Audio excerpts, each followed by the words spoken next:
In an average year in the Royal Marines, it all depends on what branch you're in. General duty will be completely different to if you're a driver, which will be completely different to if you're a corporal down at Livingston on the training teams or a mountain leader. The commando units, so the fighting companies, you'll do stuff depending on what their training programme dictates. 4-5 Commando quite often go to Norway every year, and the majority of them will spend 3 months in Norway at the beginning of the year, and then the rest of the year will be doing training. They might go away to America and do some live firing, and it all depends. There's such a variety of stuff you can be doing. That's why Commando Logistics is quite good, because you go away whenever 3 Commando Brigade go away, or a unit, they have logistics with them, so there's more chance to go away and do stuff. Depends on what your job role is. You can go away, sometimes you can be away for 6, 7, 8 months a year in like blocks, not necessarily all together. Other times you might not go away at all, you might stay in the UK. There's been a couple of years where I've not left the UK with the military. It all depends what's going on in the world, what your unit's up to, and what the job role requires, really. So after training, on the Friday, as soon as you finish, you then have the weekend off. You get to go home to see your family or go wherever you fancy going. Then on the Monday, you'll go to Leconfield in Hull and get your licences. If you don't have your car licence, you'll get your car licence right up to HGV. Once you've done that, you'll then go to your commando unit that you've chosen, and day-to-day life you'll be doing phys, any sort of sports that's going on there, going on the ranges, cleaning your rifles, maintaining the equipment that you use, going on exercise, so doing some more training, improving on the skills that you learnt in training, any major exercise you'll be preparing for them with lectures, anything you need to know, possibly team medics courses, so learn how to give battlefield first aid as opposed to like your everyday civilian first aid, and then any operations that you'll be going on. Well, I was fairly confident I was pass, and when I did mine there wasn't loads of information or forums on the internet or WhatsApp groups to share information with, so it was purely I copied the fitness program that they gave me, the sort of booklet they gave me, followed that, and when I got down to Livingston I was fairly confident with the running, and the sit-ups, but it was things like the pull-ups and the press-ups, and the determination test was the main one that you can't really practice for, and you just have to keep going. I think the best way to get in the right mindset is just to remember why you're there, what you're trying to achieve, and how you know it's going to be hard, but your body can cope with far more than your mind thinks it can. So when your mind is telling you your body's going to give up, it's not your body will keep going. It's your mind that's telling you that you can't do stuff, whereas your body will just keep going and going and going.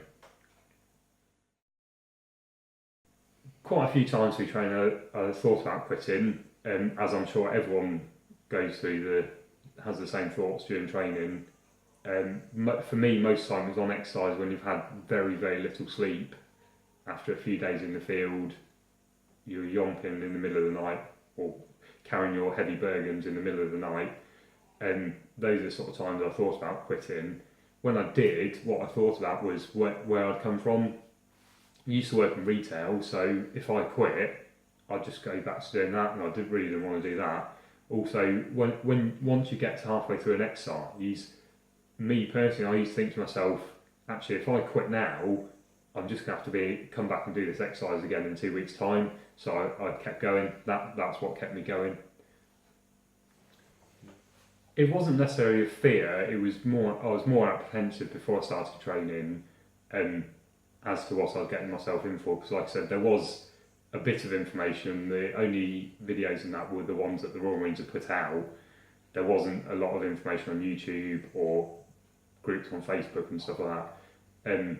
I was very, very shy before I started training, so I was more concerned that I wouldn't get on with the other people that I was in training with, or cope with the training mentally. Um, but throughout training, is the fear because there's certain points that are criteria tests that you have to pass.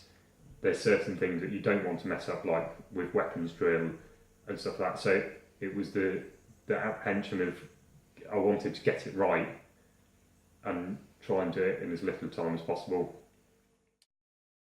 Overcame it within the first few weeks. It is hard readjusting to military life, but the way I overcame it was by just taking one day at a time.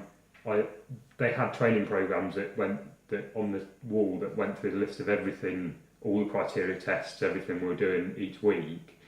But I personally didn't bother looking at them because there was people in my troop that were worrying about exercises we had 6 weeks time. But for me, I just wanted to take every day as it came, as opposed to knowing about something weeks in advance that I had actually no control over. I had to pass that test anyway at that point, but that was in a few weeks' time, so I just worried about it when I got to it. I'd say the best way to prepare for bottom field and endurance course is just being as fit as you can. The endurance course, like with the bottom field, they're very simple obstacles that you've got to go through. You'll be shown how to do them, so there's not really much training you can do to prepare for them other than just being fit.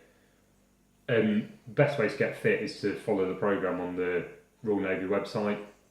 It's put together by Royal Marine PTIs, and the sole purpose to get you fit enough to do the pre-join fitness test.